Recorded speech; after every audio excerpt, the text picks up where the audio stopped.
मैं ये समझता हूँ कि ये जो जंग है या जो झड़पें हैं ईरान और अमेरिका के दरमियान, ये झड़पों की सूरत में तो जारी रहेंगी, लेकिन इसको अगर आप ये समझें कि फुल स्केल वॉर दोबारा से शुरू हो जाएगी, वो अभी होते हुए नज़र नहीं आ रही। उसके 3-4 इम्पॉर्टेंट फैक्टर्स हैं, जिसकी वजह से ये मैं समझता हूँ कि ये एक पूरी मुकम्मल जो जंग है, वो नहीं होगी ईरान और अमेरिका के दरमियान। और ये दोनों ममालिक चाहे वो ईरान हो या अमेरिका हो, ये दोनों नहीं चाहते। अमेरिका का जो नवंबर में मिड टर्म इलेक्शंस है, अगर आप ये सीक्वेंस ऑफ इवेंट की बात कर रही थी, ये जो मुआहदा हुआ जो इस्लामाबाद एमओयू था, उसकी बुनियादी वजह यही थी कि अमेरिका सदर ट्रंप की इंतज़ामिया है वो मिड टर्म इलेक्शंस में जा रही थी, और इसका डायरेक्टली जो इस जंग का इम्पैक्ट था वो अमेरिकन जो अवाम है उसके ऊपर पड़ रहा था। महंगाई, अब अगर आप अमेरिका में मुकीम किसी भी पाकिस्तानी से पूछें तो वो आपको बताएगा कि इस जंग का इम्पैक्ट अमेरिका के ऊपर कितना पड़ा है, कितनी महंगाई बढ़ी है वहाँ पे, चाहे वो पेट्रोलियम प्राइसेस हों या जो रोज़मर्रा की अशिया हैं उसकी।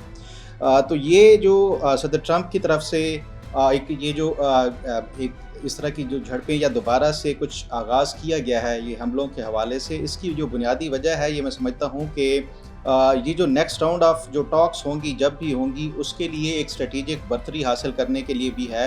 और दूसरी जो इम्पॉर्टेंट चीज़ है इस जंग में ना होने के हवाले से, वो है जो अरब ममालिक हैं। अरब ममालिक में आप मेजॉरिटी देख लें, वो ये नहीं चाहते कि फुल स्केल वॉर हो, क्योंकि उनको ये मालूम है कि ईरान का जो टारगेट होगा, ना तो वो अमेरिका होगा क्योंकि वहाँ तक उसकी पहुँच नहीं है, और ना ही इसराइल को वो उस शिद्दत के साथ जो है वो जो ईरान है वो टारगेट करेगा।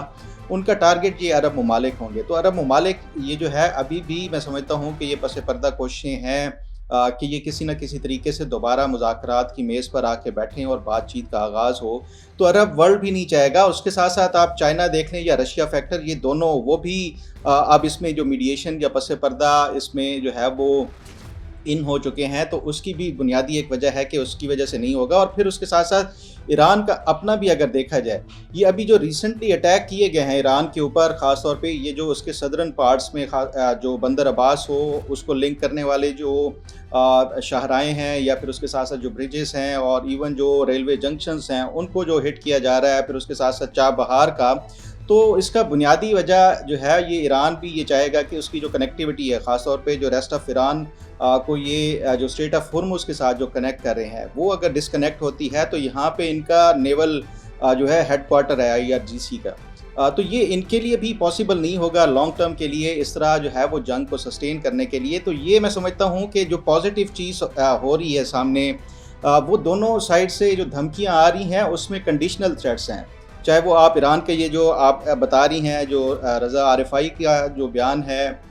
कि हमारी जो रेड लाइन अगर क्रॉस की गई तो उसके बाद फुल स्केल वॉर होगी, या अमेरिका की तरफ से भी। और दूसरा जो इसमें एक इम्पॉर्टेंट फैक्टर है वो है इसराइल का। नेतन्याहू की हुकूमत जारी है, उनकी जो कैंसेट है उनकी मुद्दत पूरी हो चुकी है। नेतन्याहू हुकूमत से जाएंगे तो वहाँ पे एक ट्रांजिशनल या जो एक इंटरिम गवर्नमेंट आएगी। इंटरिम गवर्नमेंट जो है वो कभी भी नहीं चाहेगी कि ये इलेक्शंस के दिनों में, जब तमाम पॉलिटिकल पार्टीज़ वहाँ पे कैंपेन कर रहे हों,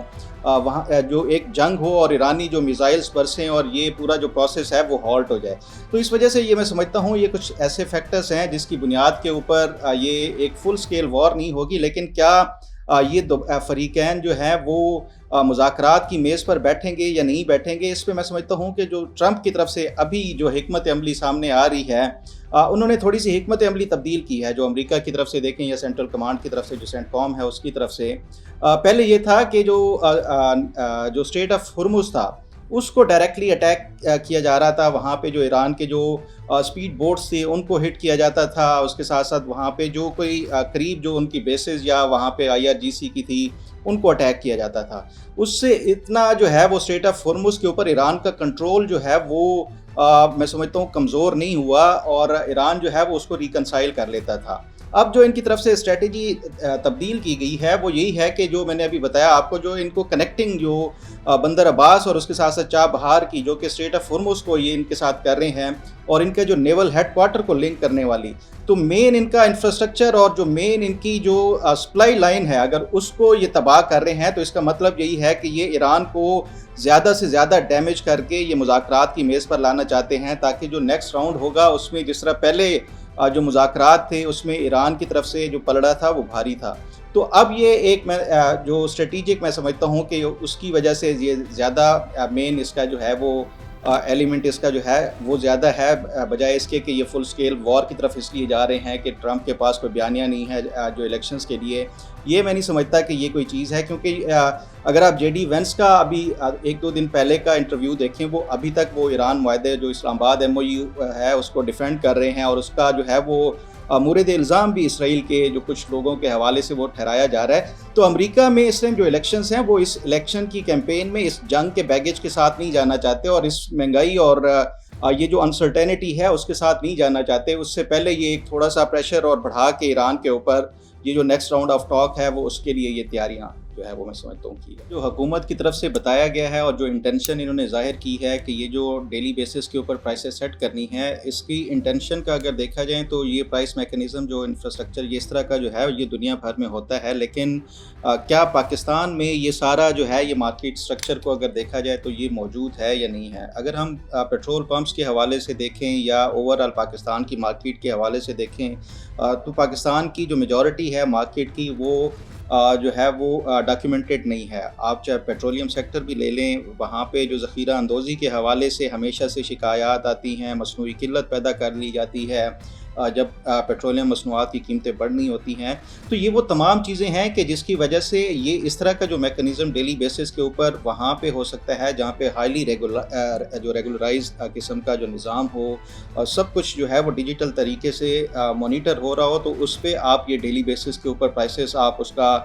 چینج کرتے رہیں، رد و بدل کرتے رہیں، اور مارکیٹ سے بھی آپ کو مکمل طور کے اوپر اس کی ان پٹ اور وہ ڈیٹا سارا فراہم ہوتا رہو. لیکن پاکستان میں یہ نظام ہی نہیں ہے، اور آپ نے دیکھ لیا ہے کہ یہ ابھی حکومت نے اناؤنس ہی کیا ہے تو اس کے بعد وہی